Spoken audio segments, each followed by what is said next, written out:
Bonjour, je m'appelle Frédéric Borissailly, j'ai 53 ans, j'ai 2 enfants, je travaille pour un grand groupe bancaire français et je suis nemourien depuis près de 20 ans.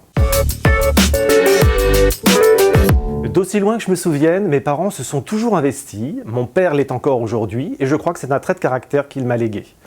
Cette idée de m'investir pour les autres m'a toujours influencé. Lorsque Valérie Lacroute s'est lancée lors des municipales en 2008, elle est venue me chercher et je me suis dit que cette aventure valait d'être vécue. Je suis les dossiers qui concernent la transition écologique. Nous avons signé avec l'État un contrat CRTE, Natura 2000, qui comprend en l'occurrence l'île de Pertuis, les travaux de voirie, et ils seront nombreux cette année, la propreté, pour laquelle le travail de sensibilisation est malheureusement encore nécessaire, et les espaces verts que nous chérissons particulièrement à Nemours et que nous entretenons de façon raisonnée. 2022 va être l'année de lancement de notre grand plan pluriannuel de rénovation de la voirie. Nous l'avons longuement étudié pour qu'il soit le plus productif possible. Travaux à venir sur les réseaux, construction future, développement des mobilités douces avec les pistes cyclables et diagnostic des routes les plus abîmées. Après avoir croisé toutes ces données et en injectant 400 000 € par an dans notre plan de voirie, nous allons pouvoir améliorer les routes prioritaires. En 2022, les rues de la Grande Montagne, Saint-Firmin, Général Leclerc et Georges Clemenceau, ainsi que le Bourgard, connaîtront des travaux importants. Nous continuerons aussi le travail sur la rénovation de l'éclairage public, plus efficace et plus écologique. En 2021, sachez que les agents de la ville ont ramassé 288 mètres cubes de déchets sauvages, soit l'équivalent de 12 camions.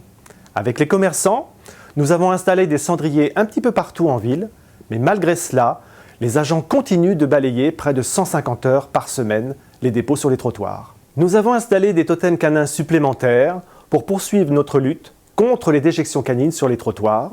Enfin, nous avons créé une campagne de sensibilisation au respect du cadre de vie. En 2022, nous allons installer un pigeonnier en centre-ville pour limiter les déjections de ces animaux et nous continuerons de diffuser des messages de prévention et de sensibilisation. Je vous donne d'ailleurs rendez-vous le dimanche 20 mars 2022 pour le nettoyage de printemps de l'association Le Gène. Oui, je l'espère, les équipes travaillent dur et font un travail formidable pour que nous obtenions cette deuxième fleur du label Ville et Village Fleuris.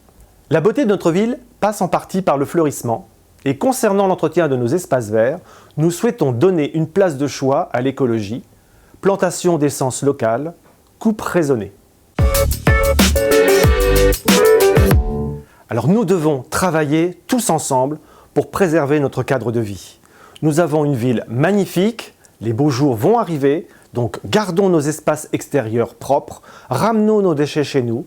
Les agents de la ville travaillent dur, il faut également les respecter. N'hésitez pas à nous signaler tout désagrément via l'application de la ville de Nemours, un nid de poule, un dépôt sauvage, un problème d'éclairage.